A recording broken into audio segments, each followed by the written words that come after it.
Soyez bienvenus, nous sommes heureux de vous accueillir pour ce nouveau numéro d'International. C'est une figure de la diplomatie française et européenne que nous recevons aujourd'hui. Pierre Vimont, merci d'être sur le plateau d'International. Votre personnage a même été porté à l'écran dans le film Quai d'Orsay. Je le disais, une figure. Vous avez été ambassadeur de France à l'Union européenne, aux États-Unis. Vous avez dirigé les cabinets de plusieurs ministres des Affaires étrangères en France. Vous avez également été directeur de cabinet de Catherine Ashton à Bruxelles. Dernière mission en date, représentant du président du Conseil européen, Donald Tusk, à la conférence sur l'immigration illégale. Autant dire que vous êtes un bon connaisseur, évidemment, de la diplomatie mondiale. Alors on se dit parfois, un ambassadeur, ça parle de façon très discrète, un peu feutrée, avec beaucoup de prudence, peut-être de langue de bois, mais la chance que nous avons tous, je le dis aux auditeurs et aux téléspectateurs, c'est que vous n'êtes plus en fonction depuis exactement 48 heures. Donc une parole libre que nous allons être heureux d'entendre, puisque vous allez répondre aux questions de Sophie Malibaud de RFI et de Philippe Ricard, mon confrère du Monde. Dernière mission en date, je le disais, sur l'immigration illégale. Je vous propose de revenir sur le dossier européen avant de vous entendre réagir. En cette année 2015, plus que le Grexit ou l'absence de reprise économique, c'est bien la crise des réfugiés qui a crispé tout le monde. Jusqu'aux Britanniques, venus à Bruxelles exiger des réformes en matière d'immigration, avec une proposition mal perçue par les partenaires, supprimer au Royaume-Uni toute aide sociale aux immigrés membres de l'UE pendant 4 ans. Ça va être difficile, mais je crois que 2016 sera l'année où nous réaliserons quelque chose d'essentiel qui changera fondamentalement la relation entre le Royaume-Uni et l'Union européenne. Alors qu'à Bruxelles, le dossier des réfugiés pourrait bien servir aux partisans du Brexit à provoquer la sortie du Royaume-Uni de l'Union, chaque jour, les rives de l'Europe voient débarquer 4000 personnes depuis la Grèce ou la Turquie. À ce rythme-là, 1 million de migrants seront arrivés en 2015. En réponse, les 28 ont multiplié les décisions. Mais en réalité, la relocalisation de 160 000 réfugiés adoptés en octobre concerne par exemple 184 personnes seulement pour l'instant. Quant aux fameux hotspots, ces centres d'enregistrement de migrants en Grèce et en Italie, seuls 2 sur les 11 prévus sont opérationnels. Face à la plus importante crise migratoire depuis la Seconde Guerre mondiale, le vieux continent semble se raidir. Tandis qu'en mer, les naufrages d'embarcations se succèdent. En 2015, des kilomètres de clôtures en barbelés se sont élevés en Hongrie, en Slovénie ou en Autriche, reléguant l'agence de surveillance des frontières extérieures, Frontex, au second plan. Les États sont souverains, oui, mais pour l'intérêt collectif, pour sauvegarder la libre circulation dans l'espace Schengen, l'Union a plus d'effet de levier et l'agence Frontex a plus de poids. Mais à Bruxelles, même la question d'un corps européen de garde-frontières a été reportée à plus tard. À défaut de s'entendre sur les moyens à mettre en place sur son territoire, une seule fois en cette année compliquée, l'Europe a fait preuve d'unité pour traiter le problème dans les pays d'origine des réfugiés. En novembre, au sommet de la Valette à Malte, l'Union lançait un fonds d'aide à l'Afrique de près de 2 milliards d'euros. Pierre Vimont, lorsque l'on regarde les images de ce dossier, donc sur la réponse de l'Union européenne à cette migration massive, on constate qu'il n'y a pas justement de réponse des 28. Chaque État membre, au fond, a sa propre politique, que ce soit la Hongrie et ses barbelés, ou l'Allemagne qui accueillait. Quelle est la réponse de l'Europe pour vous? Celle dont vous étiez en charge, ou quelle vous semble être la réponse la plus pertinente? D'abord, merci de m'avoir invité. Et je crois que la réponse de l'Europe, comme toujours, elle est lente, elle est laborieuse. L'Europe n'anticipe pas suffisamment les crises qu'elle affronte. Il lui faut du temps, mais peu à peu s'ébauche quelque chose qui commence à ressembler à une politique de l'immigration. Et c'est un peu ce que disait votre reportage, qui soulignait les différents points qui sont sur lesquels l'Europe actuellement travaille. Contrôle aux frontières, renforcement du contrôle aux frontières, les fameux hotspots, les centres d'accueil, il n'y en a que 2, il en faudrait beaucoup plus, etc. Tout ça, c'est vrai, mais les choses avancent. Après avoir un peu tâtonné, les États membres ont à peu près compris les points sur lesquels il fallait qu'ils travaillent, ils commencent à le faire. Et il faut comprendre que ça prend du temps. Dans votre reportage, vous disiez, et c'est vrai d'ailleurs, que l'Europe n'avait pas encore pris de décision sur les gardes-frontières. Mais les gardes-frontières frontières, c'est une proposition de la Commission qui a été faite mardi dernier. C'est une proposition que le Conseil européen a regardée, a donné un premier avis. Il faut maintenant aller dans le détail, il faut que le Parlement donne son avis, ça va prendre du temps. Oui, mais il y a une urgence, puisque 4000 personnes arrivent quotidiennement, encore des naufrages et des noyés cette nuit. C'est cette différence de perception dans les opinions publiques entre l'urgence absolue et l'Europe diplomatique et politique qui prend son temps sur plusieurs mois. Oui, mais c'est parce que l'Europe, elle a des règles de droit, il faut qu'elle les applique, et que ce qui se passe, c'est qu'en face, on a une crise qui est une crise d'une ampleur et d'une dimension qu'on n'a jamais vue. Quand on dit il y aura à la fin de l'année plus d'1 million de réfugiés et d'immigrés qui se sont présentés aux portes de l'Europe, ce qu'il faut voir, c'est qu'en réalité, l'essentiel de ce million est arrivé dans les 6 derniers mois, depuis l'été. C'est des proportions, 4 à 6 000 personnes qui frappent aux portes de l'Europe chaque jour. C'est des proportions qui aucun État membre ne peut régler comme ça. Et donc vous avez l'opposition entre un temps court, la pression qui est là, et le temps long qui est généralement celui de l'Europe. Et il faut arriver à trouver un compromis entre les deux. Philippe Ricard. Vous disiez qu'une politique européenne d'immigration s'ébauche à cette occasion, mais on a quand même le sentiment que beaucoup des décisions prises, notamment la relocalisation de ces 160 000 migrants ou réfugiés, en fait, patinent totalement. Est-ce qu'en fait, on n'est pas tout à fait au bout d'une certaine forme d'Europe, incapable de mettre en œuvre ce qu'elle décide dans l'urgence ? Non, je crois qu'on est d'accord pour le mettre en œuvre, mais là encore, on a peut-être mal perçu le temps que cela prenait. Prenez la relocalisation, qui est tout simplement comment partager le fardeau entre les 28 États membres pour qu'ils prennent en charge un premier stock, en quelque sorte, de réfugiés et d'immigrés qui sont là. Ça demande un travail administratif assez long. Ça demande non seulement d'abord d'enregistrer, de prendre les empreintes, etc. Ça consiste ensuite à faire un examen individuel de chacun des réfugiés, donc des 160 000 qui sont là, pour voir avec eux quel est le pays de l'Union européenne vers lequel on peut les diriger. Et ça prend énormément de temps. Prenez le cas de Frontex, qui a demandé plus de 700 experts venus des services de garde aux frontières extérieures de l'Europe. Absolument. À défaut d'avoir un service comme on veut le créer de garde aux frontières permanent, pour le moment, il faut recourir aux experts des États membres. Demander entre 700 et 800 experts aux États membres, ça prend du temps. Il faut que ces gens se mettent en place et viennent. Parce que les États ne veulent pas déléguer ce personnel, en fait ? Non, ils sont prêts à le donner à titre dans cette phase de transition, en quelque sorte, dans laquelle on est, mais c'est des gens qu'on détache temporairement. Est-ce qu'il n'y a pas tout de même un danger majeur, c'est que l'Europe se délite totalement sur cette crise non résolue, sur cette incapacité à faire face ? Il y a un risque, vous avez raison, et c'est bien pour ça que le Conseil européen, donc l'instance suprême de l'Union européenne, s'est quand même réuni près de 6 fois déjà sur ce sujet depuis le début de l'année. On voit bien qu'il y a un problème et qu'il faut le traiter. Le problème de court terme, c'est celui dont on parle, c'est-à-dire comment avoir une réponse efficace à une demande urgente qui est ce million de réfugiés et d'immigrés qui frappent à nos portes. Et ça, peu à peu, encore une fois, quelque chose s'ébauche difficilement, laborieusement, mais quelque chose se met en place. Vous regrettez qu'il n'y ait pas des États, en dehors de l'Allemagne, qui a reçu beaucoup de monde pour l'instant, est-ce que vous regrettez qu'il n'y ait pas des États comme la France qui soient capables de montrer l'exemple au niveau de l'accueil ? Mais la France est prête à prendre sa part du fardeau, et donc dans cette relocalisation, la France prendra sa part.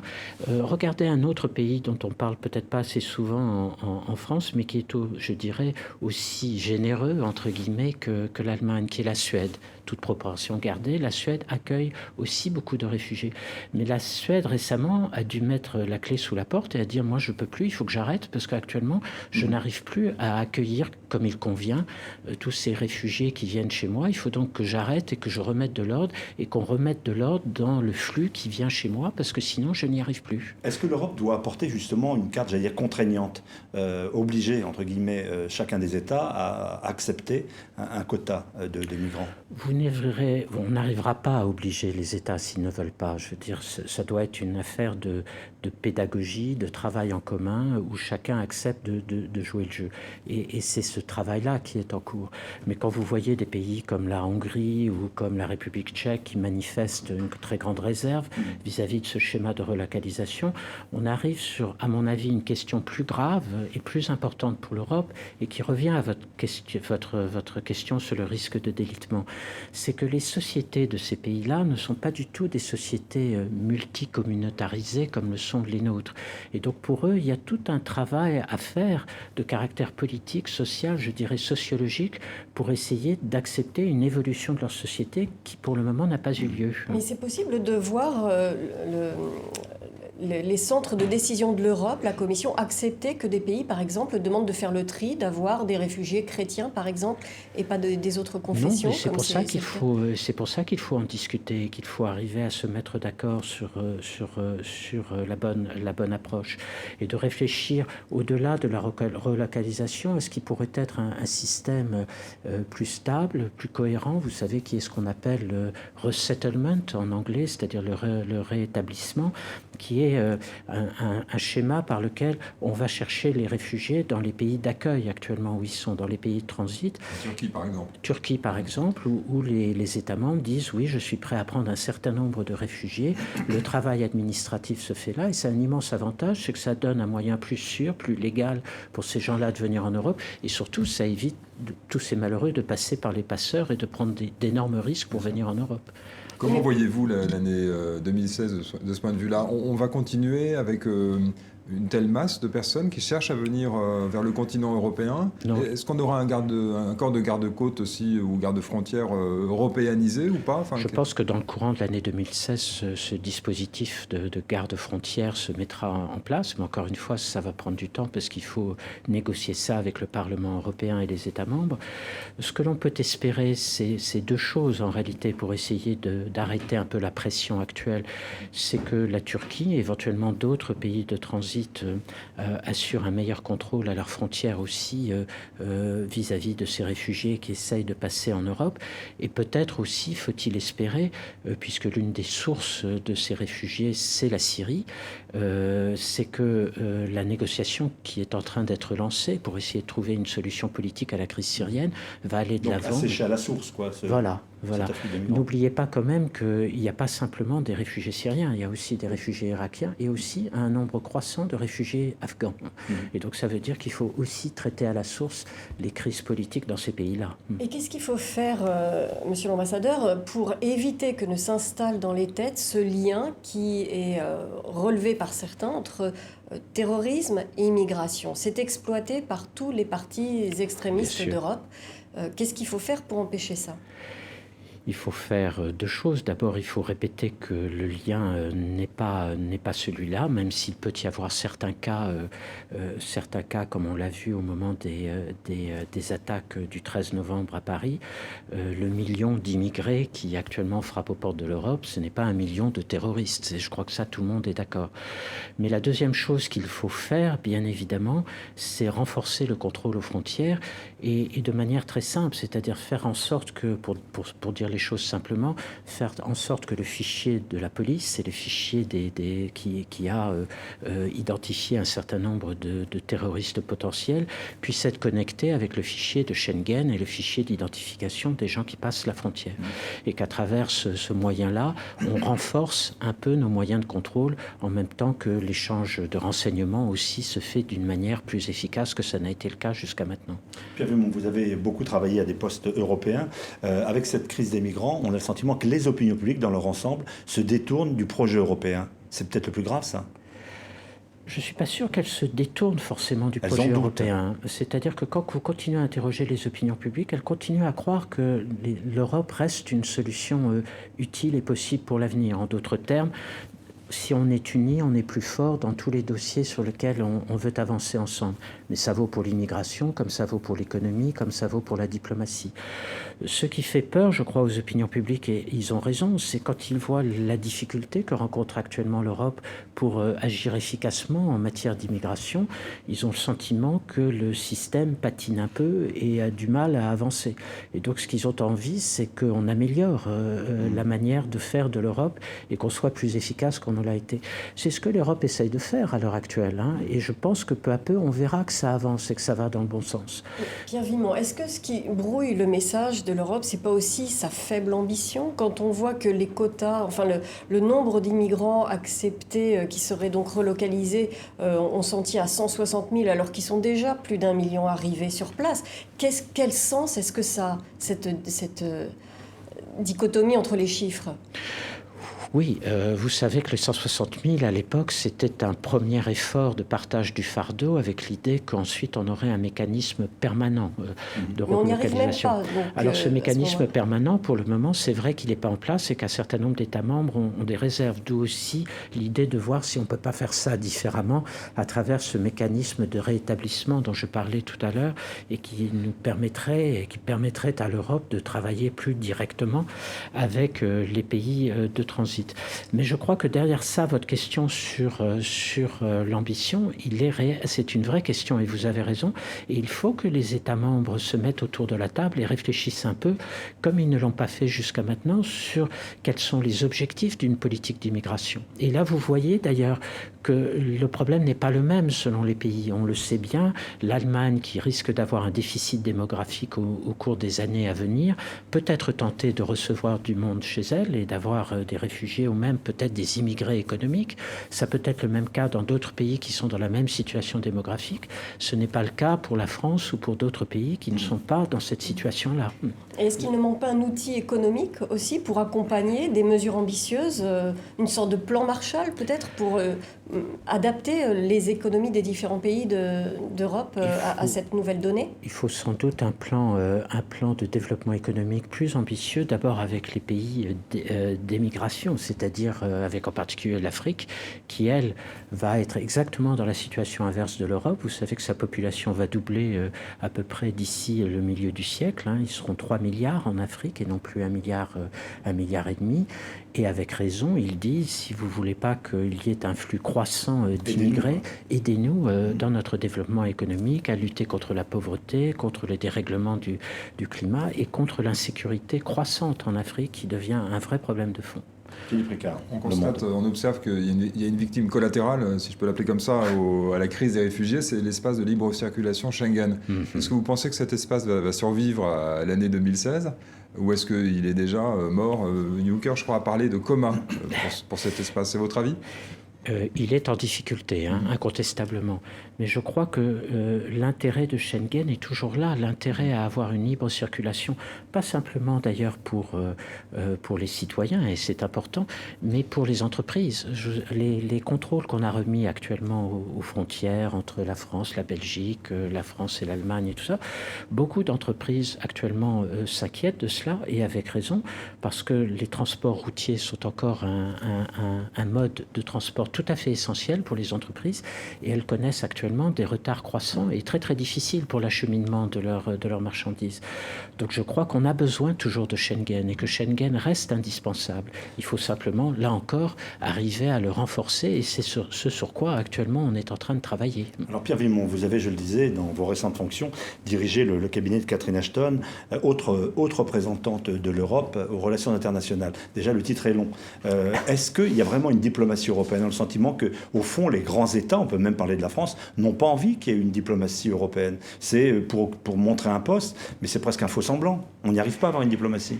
C'est-à-dire que la diplomatie européenne, elle est encore essentiellement entre les mains des États membres. Il faut d'abord bien le voir. C'est même pas la question de savoir s'ils ont envie de créer une diplomatie européenne. C'est d'abord de savoir si ils sont prêts. Pas prêts. Et ils sont prêts à donner un peu plus de leurs prérogatives à Bruxelles, pour dire les choses simplement, parce que c'était un peu ça l'ambition du traité de Lisbonne, et on n'y est pas encore. on peut dire qu'elle ne s'est pas totalement imposée dans ce rôle. Même difficulté pour Mme Mogherini qui lui succède. C'est-à-dire qu'il y a des succès ici ou là, ponctuels, comme Javier Solana le faisait aussi.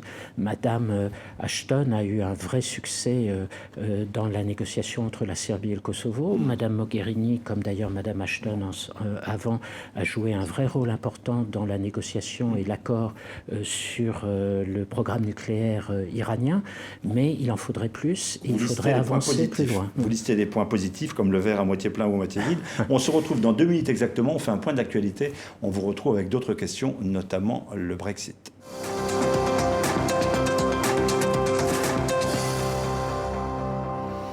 Retour international avec notre invité Pierre Vimont, haute figure de la diplomatie française et européenne. Je disais tout à l'heure les fonctions que vous avez occupées au plan français et au plan européen. Nous venons de parler de la question difficile pour l'Europe des migrants.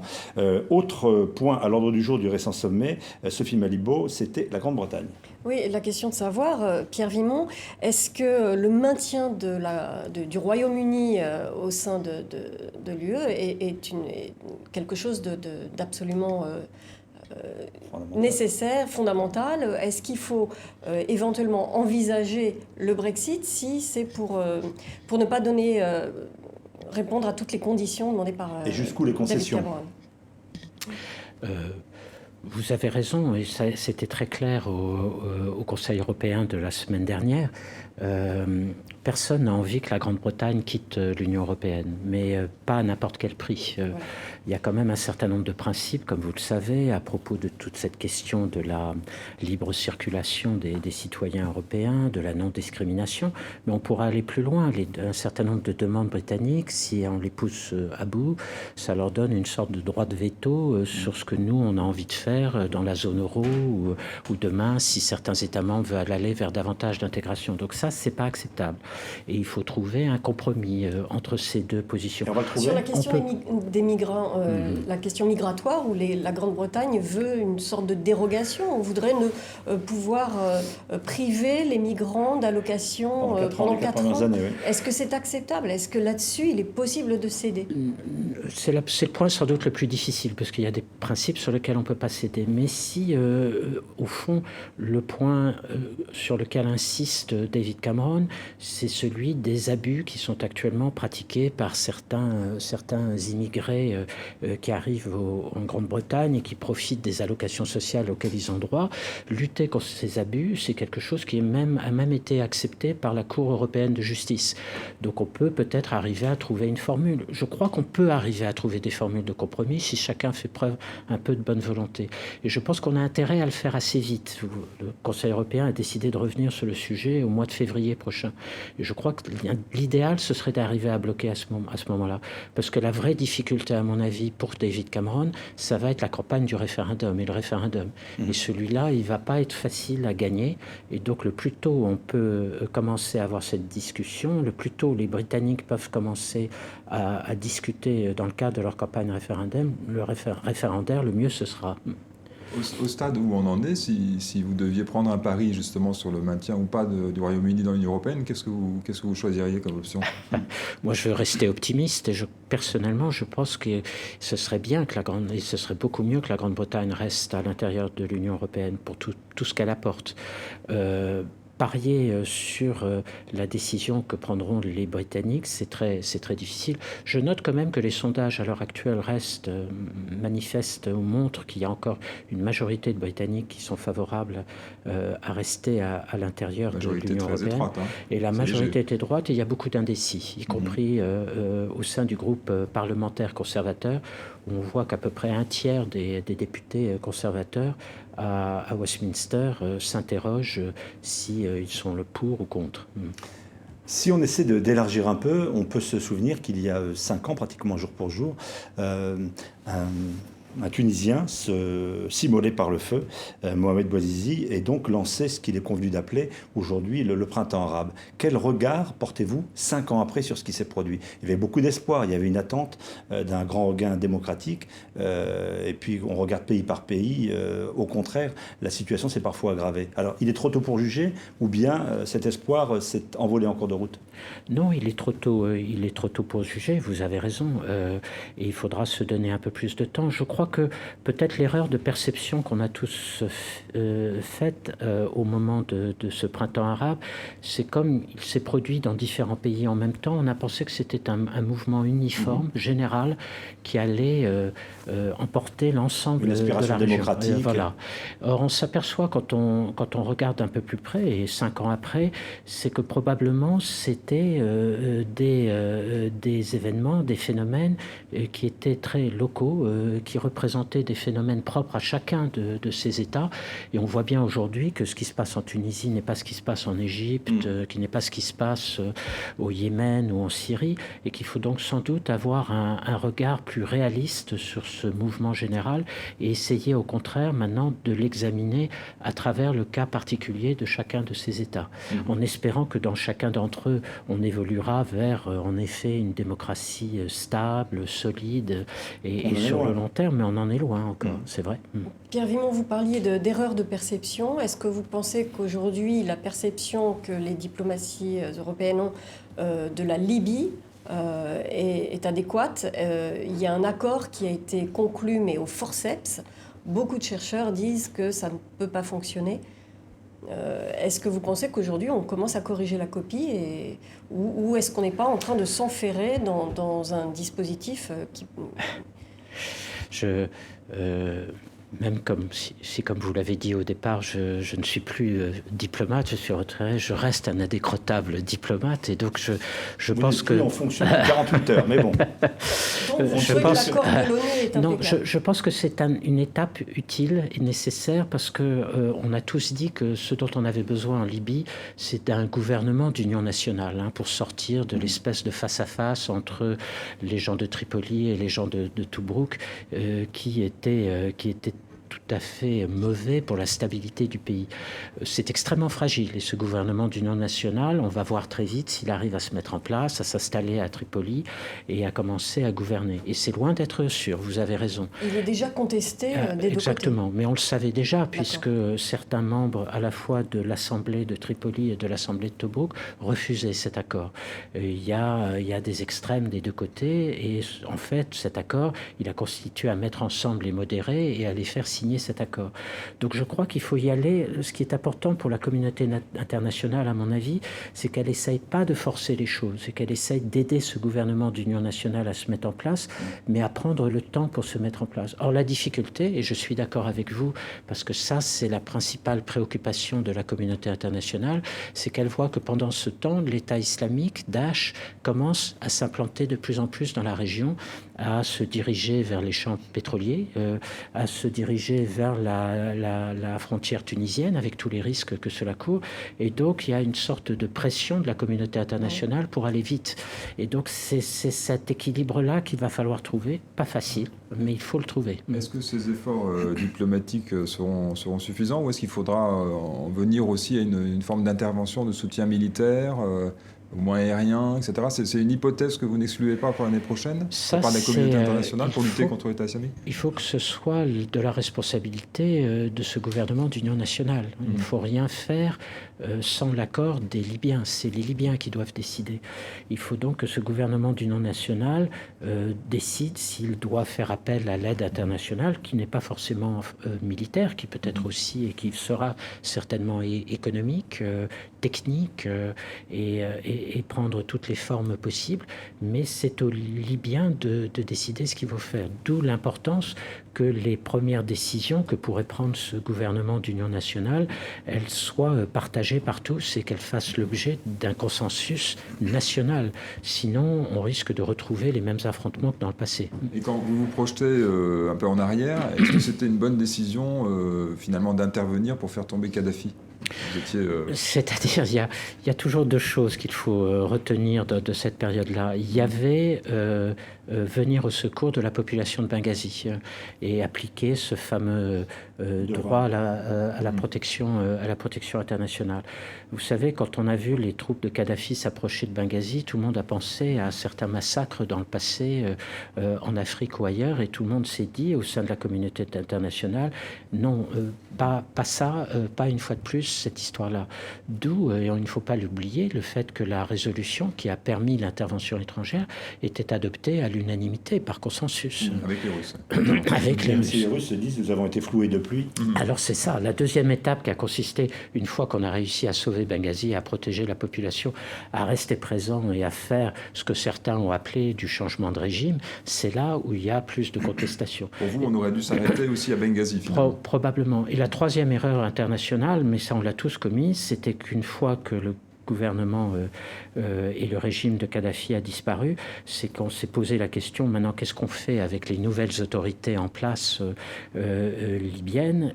On aurait sans doute, la communauté internationale aurait sans doute être plus forte pour rester, aider et donner des conseils et rester là pour aider à cette période de transition qui était extrêmement difficile. Au fond, est-ce que vous y croyez au fait que l'intervention militaire peut permettre de lutter tout simplement contre Daesh, l'État islamique ? C'est pas suffisant, mais quand on est dans l'urgence, comme on l'a été après les événements du 13 novembre et les attentats terroristes, il faut une réponse militaire à cela. Sinon, on voit que Daesh continue à avancer. Mais la réponse militaire n'est pas suffisante. Il faut beaucoup plus que ça. Il faut une réponse aussi économique, s'attaquer aux liens économiques de Daesh. Il faut une solution politique. C'est ce qu'on essaye de faire actuellement avec la résolution des Nations Unies qui vient d'être adoptée et la mise en place de la négociation. Donc c'est tout ça qu'il faut mettre en place. Car la réponse militaire n'est pas suffisante. Elle est importante, mais elle n'est pas suffisante. Vous croyez justement à une forme de cessez-le-feu prochain en Syrie, sauf contre l'État islamique, manifestement? Vous y croyez? Il le faut, et on s'en donne enfin les moyens, parce que ce qui est important dans cette négociation sur la Syrie, c'est l'agenda, tout ça, c'est très bien. Mais ce qui est important, c'est que pour la première fois, enfin, on a réussi à mettre autour de la table tous les acteurs de cette crise. C'est-à-dire les pays de la région, les grands partenaires de la communauté internationale et, j'espère demain, les acteurs syriens, c'est-à-dire le régime de Bachar d'un côté, l'opposition de l'autre, puisqu'ils doivent être associés à l'opposition. L'opposition, elle conteste déjà ce qui a été conclu en estimant que le fait que le sort de Bachar el-Assad ne soit absolument pas évoqué pose un problème fondamental. Non, elle ne conteste pas ce qu'elle dit, et c'est d'ailleurs intéressant parce que souvenez-vous, quand on avait enfin réussi en juin 2012, lors de la conférence de Genève 1, de mettre en place une sorte de plateforme et d'agenda pour un processus de paix, à l'époque, l'opposition a dit qu'elle n'en voulait pas. Aujourd'hui, c'est l'opposition qui dit qu'il faut respecter ces principes de Genève 1. Et donc, dans ces principes, il y a ce qui a été aussi adopté par la résolution du Conseil de sécurité, c'est-à-dire une période, enfin une négociation, un cessez-le-feu, une période de transition avec un gouvernement de transition et des élections d'ici 18 mois avec un processus constitutionnel et une réforme. Toute la question maintenant, ça va être les détails et ça va être très dur, mais là, à ma connaissance, l'opposition n'est pas contre entrer dans cette négociation et en faire partie. Et ça, c'est important parce qu'encore une fois, depuis Genève 1, on se battait pour avoir cette enceinte, ce lieu et ce format diplomatique dans lequel on pouvait travailler. Pierre Vimont, cas d'école diplomatique, on en a souvent parlé ici à propos de la Syrie. Est-ce que l'on peut, au fond, se satisfaire temporairement du maintien de Bachar el-Assad, justement? On a bien le sentiment d'un revirement de la diplomatie française et même internationale. Il peut y avoir une chronologie. D'abord, on s'occupe de l'État islamique, de Daesh. Ensuite, on verra avec Bachar. Je crois qu'il faut bien comprendre et être très précis. Ce qu'on demandait jusqu'à maintenant, c'était le départ de Bachar el-Assad avant d'entrer en négociation. Comme préalable à ce que l'on pourrait appeler un processus de paix. Je crois que ça, maintenant, tout le monde a compris que si on continuait comme ça, on n'aurait ni processus de paix, ni règlement du problème de Daesh et de l'État islamique. Donc maintenant, je crois que tout le monde est d'accord qu'il faut entrer dans le processus de paix avec, encore aujourd'hui, le régime de Bachar à à Damas. Mais dans cette négociation qui commence, se posera la question, en effet, de l'avenir de ce régime. Et là, vous avez en effet deux camps clairement divergents. Mais encore une fois, l'important, c'est que ces deux camps discutent. Et que surtout, le plus important, n'oublions jamais du point de vue de la population syrienne, c'est à mon avis le cessez-le-feu et éventuellement les mesures humanitaires qui pourraient l'accompagner. Parce que si ce déluge de violence auquel on assiste depuis plus de 4 ans pouvait s'arrêter, ce serait quand même quelque chose, enfin, un résultat enfin positif. D'après vous, c'est l'intervention militaire des Russes assez massive contre un peu toute forme d'opposition à Bachar al-Assad qui a enclenché ce processus diplomatique, ou est-ce que ça a été contre-productif? Je crois que ça a été deux choses. Ça a été le fait que tout le monde a compris en effet qu'en intervenant massivement comme elle le faisait, la Russie disait clairement rien ne pourra se faire sans nous et nous soutiendrons le régime de Bachar al-Assad tant qu'il faudra. Mais la deuxième chose qu'on a un peu moins vue et qui à mon avis a été la plus intéressante, c'est que tout en faisant ça, la Russie, on l'a bien vu d'ailleurs, ça s'est rapproché de l'Amérique et ensemble, avec le soutien des Nations Unies et d'autres, et de l'Union européenne d'ailleurs, ont commencé à mettre en place un processus de paix, comme je le disais tout à l'heure, c'est-à-dire un début de négociation qui est enfin ce qu'on cherchait depuis longtemps. C'est-à-dire qu'on aurait pu assister à quelque chose qui était ce à quoi on a assisté depuis 4 ou 5 ans, c'est que chaque fois que quelqu'un intervenait pour apporter de l'aide militaire, c'était une espèce d'échelle de perroquet. On passait à chaque fois à une étape supplémentaire et chacun pensait que la solution militaire allait régler le problème. Là, il me semble que pour la première fois, il y a eu une nouvelle escalade dans les interventions militaires des uns et des autres, mais en même temps, les gens se sont dit, essayons de passer aussi à autre chose, essayons de passer à un début de négociation. Et ça, c'est l'élément important auquel on assiste aujourd'hui. Vous dites qu'il faut être très précis, mais est-ce que vous ne craignez pas qu'il y ait véritablement un double discours de la part de Poutine, qui d'un côté s'engage apparemment diplomatiquement sur cette voie, et de l'autre côté a une armée qui continue de bombarder de façon indiscriminée tous les mouvements d'opposition, même ceux qui n'ont rien à voir ou pas grand-chose à voir avec Daesh et Al-Nusra? Je crois, et on l'a bien vu d'ailleurs sur le terrain, que la première raison de l'intervention russe, parce que c'était la plus urgente en Syrie, c'était de sauver le régime de Bachar el-Assad et de le maintenir en place. Et que donc pour cela, il fallait en particulier frapper ceux qui, au sein de l'opposition armée, combattent le régime de Bachar el-Assad, peut-être plus encore que Daesh. Mais ça a été tout le sens des discussions qu'il y a eu récemment entre Américains et Russes, entre le président Hollande, la France et la Russie, les contacts qui peuvent avoir lieu de tous côtés. C'est vrai que la Russie s'est mise aussi à frapper un peu plus Daesh qu'elle ne le faisait au départ. Ce serait bien qu'elle le fasse davantage. Mais je crois que la position russe, elle est claire, et nous le savons, c'est que le président Poutine l'a dit et répété, il n'est pas question de mettre le régime de Bachar el-Assad à la porte tant que ce ne sera pas, ou tant que le peuple syrien ne se sera pas prononcé. Donc lui, il est très clair, dans des élections. Et donc, c'est pas la position probablement de la plus grande partie de la communauté internationale qui pense qu'il faudrait qu'il parte le plus vite possible. Donc il y a une vraie divergence là, mais elle n'est pas cachée, elle est évidente, elle est sur la table. Comment décryptez-vous le jeu assez compliqué à saisir de la Turquie dans cet ensemble, dans ces conflits syriens? Je crois que c'est parce que de plus en plus la Turquie poursuit un objectif qui n'est peut-être pas uniquement le départ de Bachar el-Assad, même si elle l'a beaucoup dit, c'est qu'il est aussi maîtriser toute la question kurde, à la fois avec les Kurdes installés en Turquie, mais également les Kurdes installés en Syrie, et que donc elle a plusieurs objectifs à la fois, et ce qui rend souvent les choses un peu compliquées d'ailleurs. Et il me semble que l'une des raisons pour laquelle la communauté internationale, pendant longtemps, a eu du mal à se mettre en ordre de marche pour aller vers le processus de paix, c'est qu'on poursuivait en même temps et avec la même importance la volonté de faire tomber le régime de Bachar el-Assad et la volonté de s'attaquer à Daesh. Je ne dis pas que les deux ne sont pas importants, je dis qu'il faut donner un ordre de priorité si on veut avancer de manière un peu efficace. Donc d'abord contre Daesh et ensuite en espérant que le régime tombe. Effet collatéral de cette crise, dans les relations entre l'Union européenne et la Turquie, la relance des négociations? La Turquie peut revenir dans l'Union européenne? Ça fait 50 ans qu'elle attend. Oui, mais disons que la vraie... C'est de l'habillage, c'est quoi? Les vraies négociations d'adhésion ont commencé quand même plus récemment, même si elles durent depuis longtemps, depuis 10 ans. Non, c'est pas seulement un habillage. On reprend ces négociations et on va les avancer, mais il reste que énormément de problèmes se posent et qu'il va falloir les traiter. La vraie question de l'élargissement à la Turquie, c'est qu'en réalité, vous savez, l'un des grands avantages généralement de ces processus d'adhésion, c'est que pour le pays candidat, c'est lui permettre de mettre son économie à niveau. Et en réalité, ce travail-là, pour une grande partie, la Turquie l'a fait. La croissance économique de la Turquie, sa modernisation est remarquable. C'est plus sa gouvernance sur les droits de l'homme qui pose problème. Alors, beaucoup mieux que la Grèce. Beaucoup mieux qu'à certains égards. Mais est-ce qu'il y a pas une véritable régression en matière d'état de droit en Turquie? Aujourd'hui, le régime Erdogan... Ce problème-là demeure et l'Union européenne le signale.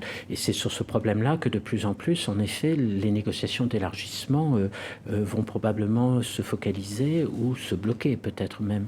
Et donc la question se posera à un moment de savoir, pour la Turquie elle-même, jusqu'à quel point il est encore intéressant de continuer à négocier une adhésion qui reste toujours difficile à atteindre, alors qu'en réalité, une grande partie des avantages qu'ils espéraient retirer de cette adhésion, ils l'ont déjà pris en compte et à travers leur progrès économique impressionnant. Est-ce qu'il n'y a pas un risque que l'on cède beaucoup de choses au président Erdogan du fait de la nécessité de bloquer les flux de migrants à travers la frontière turque? On a déjà fait beaucoup de choses de ce point de vue-là. On a relancé les négociations, on a promis une aide financière de 3 milliards d'euros sur les années à venir. Plus qu'à l'ensemble du continent africain. Oui, vous avez raison, mais il ne faut pas faire ce calcul-là. Le calcul avec l'Afrique, c'est 1,8 milliard à travers le fonds fiduciaire qu'on va apporter, mais qui est un complément à ce que l'on fait déjà avec eux. Parce qu'avec les Africains, on fait déjà toute cette aide au développement à travers la Convention de Lomé et le Fonds européen de développement. Et ça, c'est plus de 10 milliards. Et il faudrait y ajouter ce que chacun des États membres fait à titre bilatéral avec l'Afrique. Et vous doublez ce chiffre encore. Mais pour revenir à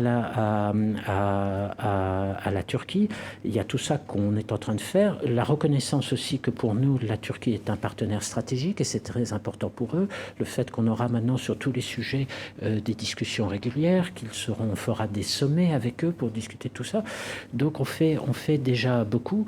Et sur la question précise que vous posez de l'état de droit et des droits de l'homme, n'oubliez pas qu'on est 28 États membres et qu'il y en a quelques-uns qui attachent une énorme importance à ce sujet-là. Donc je ne crois pas beaucoup au dérapage de l'Union européenne sur cette question-là. C'est un sujet qui sera là, qui sera abordé et qui est abordé déjà et qui continuera à être abordé avec nos partenaires turcs chaque fois que ce sera nécessaire. Mais au fond, votre souhait, ça serait un jour d'intégrer la Turquie ou d'espérer que les négociations soient bloquées pour une quantité d'autres raisons à un moment ou l'autre? Quel est l'objectif vraiment? Mon souhait personnel a peu d'intérêt dans cette affaire. Ce que vous sentez du barycentre européen. Ce que je sens, c'est que sur la question globale de l'élargissement, Turquie, mais il y a d'autres pays dans le pipeline, les pays des Balkans, l'Ukraine qui frappe aussi à la porte et qui voudrait qu'on la prenne en compte. On voit bien que c'est un énorme problème sur lequel il faut que l'Europe s'interroge et discute davantage. Et mon sentiment personnel, si je peux en exprimer un, c'est qu'on ne pourra se livrer à cette discussion-là entre nous que si on a une réflexion plus globale sur, au fond, quelle est notre vision à long terme de l'architecture européenne, de l'Union européenne en tant que telle. En d'autres termes, le débat sur l'Europe à géométrie variable, l'Europe à deux vitesses, où est-ce qu'on va? Est-ce qu'il y aura un noyau dur? Est-ce qu'on va continuer avec un petit groupe au sein de l'Union économique et monétaire? Vous êtes plutôt pour cette formule-là d'une Europe à géométrie variable? Je crois que, en tout cas, la question maintenant, elle est là sur la table, parce qu'on n'a pas totalement réfléchi depuis l'élargissement à 28 et le traité de Lisbonne au fait qu'il y a en quelque sorte la loi du nombre. C'est Pascal Lamy le répète souvent avec raison. Une Europe à 28, ça ne se gère plus comme une Europe à 15 ou à 12 ou à 6 comme on était au départ. Ça se gère différemment avec probablement des institutions qui doivent évoluer et des objectifs qui doivent être un peu différents. Et il faut avoir ce débat-là. Pierre Vimont, vous avez été ambassadeur de France aux États-Unis. Vous imaginez ce grand pays, les USA, ayant pour président Donald Trump? C'est envisageable? Ça, il appartiendra aux Américains d'en décider. Ce que je note, c'est qu'on a tous pris Donald Trump un peu à la légère au début en disant ça ne peut pas continuer. Et ça continue. Et ça continue, c'est vrai. Et ça continue parce que d'abord, au sein même du Parti républicain, une grande partie des leaders républicains n'a pas osé aborder le sujet. Ouais. Maintenant, il se peut qu'ils l'abordent parce qu'ils se rendent compte qu'à mesure qu'on avance, la possibilité de Donald Trump, candidat républicain à la présidence, risque de leur poser d'énormes problèmes électoraux. Pas simplement pour l'élection présidentielle, mais pour l'élection au Congrès. Parce qu'il s'est quand même mis à dos deux des communautés les plus importantes, les femmes et les hispanos. Et d'une façon effectivement assez maladroite et assez voyante. Ne pas avoir cet électorat-là, c'est prendre un gros risque. Merci beaucoup Pierre Vimont d'avoir accepté notre invitation à International. Nous allons faire une pause dans cette émission. Vous retrouvez début 2016, donc dans 15 jours pour une autre émission. Nous serons ravis de vous retrouver au cours de cette année prochaine. Nous vous souhaitons d'excellentes fêtes de fin d'année. Excellente suite de programmes sur les antennes de RFI et sur celles de TV5 Monde.